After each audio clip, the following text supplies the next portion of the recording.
So, Balwinder ji, it is such a privilege and honor to have you on Showbiz India. Welcome to Los Angeles.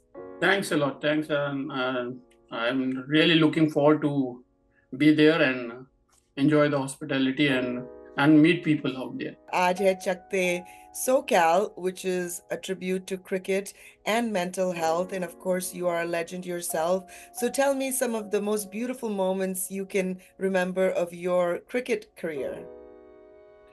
I think World Cup was a highlight of my career. I'll say all those players who played in 1983 World Cup.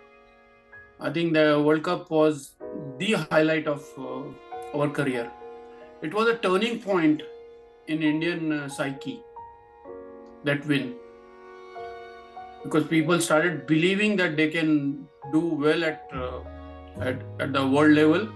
I was a young little girl at that time, and I was in Jaipur, India, and I still remember I fell asleep because I couldn't stay up so long. My mom woke me up so excited. India won, and even as a little girl, I remember that. What did you feel when you first realized you had won the World Cup? For me, winning that World Cup was just winning another tournament, big tournament. But it didn't hit me at that time. But when we landed in India and we saw the reactions of the crowd, and right from our landing till we reached Wankhede Stadium, it was just 20 kilometers, 15, 18 kilometers from the airport.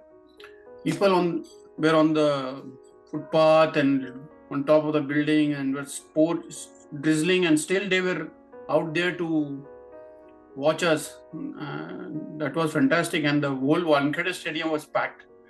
But it hit me more when we were shooting for 1983 movie. We were shooting all those scenes, and I was sitting out on the watching on the monitor what was happening, what we were shooting, and that really hit me. And I got emotional many times. I cried.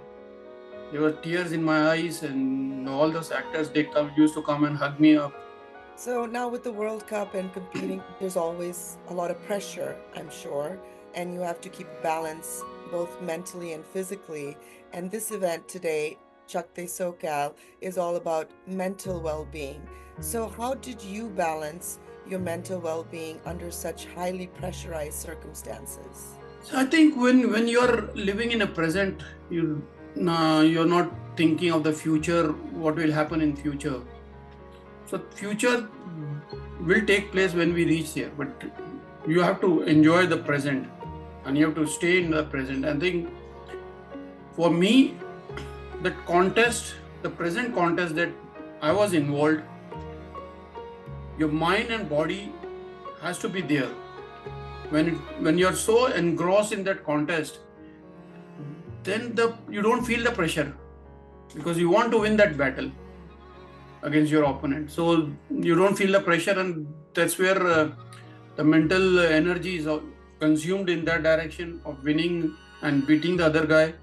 So when you would lose a match, and we all have losses and ins and ups and downs in our life, how did you take care of that moment when you're feeling so down and maybe you lost a big match? When you're playing a game, you lose a game, you feel bad about it, you've lost the game. But you need to learn from that game, what mistakes you made in that game. And you're looking forward to playing the next game. And maybe the next game you will win, and so things will turn around if you don't make the same mistakes or repeat the same mistake what you did in the last game. So in life also it's very similar. If you keep hanging on to the bad experiences of the past, then you're bound to spoil your present and not enjoy the present. And Balwinderji, you are a coach to many people now.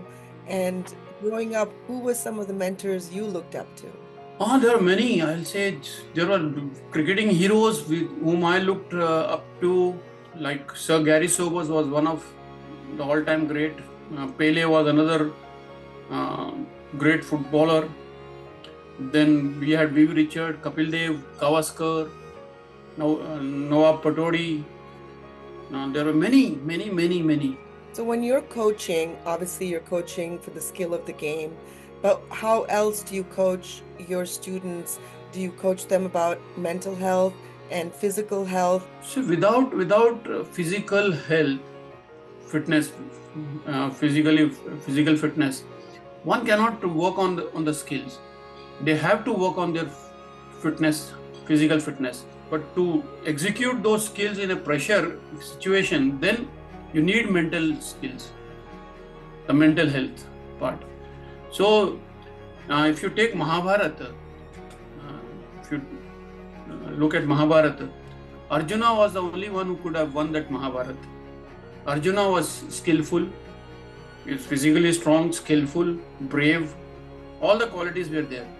But Krishna, on the battlefield, Krishna teaches him the mental side of the battle. And what Lord Krishna said was the Bhagavad Gita later. Yeah, he was a good coach, I'll say. He was a fantastic coach. He won the Mahabharata for Pandavas. And on a lighter note, currently you said you're working with films. You were also a consultant with Patiala House. You talked about 83. Yeah. So how have you enjoyed that experience? My father was a Punjabi writer. He was a literary writer. He was called Harnam Singh Naz.